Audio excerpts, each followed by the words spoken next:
Chilli chapati. Chilli சப்பாத்தியா? முட்டையெல்லாம் போட்டு முட்டை சப்பாத்தி பண்ணிருக்காமா? நல்ல வாசனை வருதுமா. ஃப்ரெண்ட்ஸ், இன்னைக்கு சில்லி சப்பாத்தி எப்படி பண்ணலான்னு பார்க்கலாம். நான் 3 சப்பாத்தி எடுத்திருக்கேன். அதை இந்த மாதிரி நீளமாக கட் பண்ணிவிட்டு சின்ன சின்னதாக வெட்டி எடுத்துட்டேன்.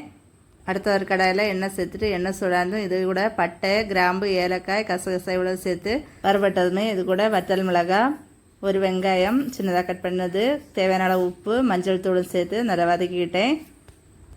வெங்காயம் இந்த அளவுக்கு வதங்கி வந்துருச்சு. இப்போ நான் இது கூட சின்ன சின்னதாக வெட்டி வச்சிருக்க உருளைக்கிழங்கு சேர்த்துருக்கேன். உருளைக்கிழங்கு சேர்த்ததுக்கப்புறமா உருளைக்கிழங்கு வேகிற வரைக்கும் நல்லா வதக்கிக்கணும்.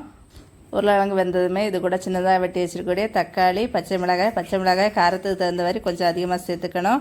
இதையுமே சேர்த்துட்டு நல்லா வதங்கினதுக்கப்புறமா இது கூட கொஞ்சமாக இஞ்சி வெளுத்துள்ளி பேஸ்ட் ஆட் பண்ணிக்கிட்டேன். இஞ்சி வெளுத்துள்ளியோட பச்சை வாசனை போனதுக்கப்புறமா 2 முட்டை இதில் உடச்சி சேர்த்துக்கிட்டேன். முட்டையை சேர்த்ததுக்கப்புறமா 2 நிமிஷம் வெயிட் பண்ணணும். வெயிட் பண்ணதுக்கப்புறமா நல்லா கிளறி விட்டுக்கணும்.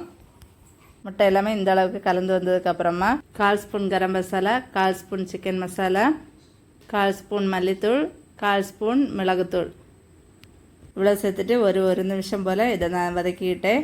மசாலாவோட பச்சை வாசனை எல்லாம் போனதுக்கப்புறமா சின்ன சின்ன வெட்டி வச்சுக்கூட சப்பாத்தி சேர்த்துட்டு நல்லா கலந்து விட்டுக்கணும். எல்லாமே நல்லா சப்பாத்தி கூட கலந்து வரணும். அந்த அளவுக்கு கலந்து விட்டுக்கோங்க. இப்போ உப்பு செக் பண்ணிக்கோங்க. உப்பு தேவைன்னா ஆட் பண்ணிவிட்டு நல்லா கலந்து விட்டு எடுத்திங்கன்னா சூப்பராக சில்லி சப்பாத்தி ரெடி. அப்படியே அதை பிளேட்டிங் பண்ணிவிட்டு சுட சுட சாப்பிடுங்க. ரொம்ப டேஸ்ட்டாக இருக்கும். சாப்பிடு.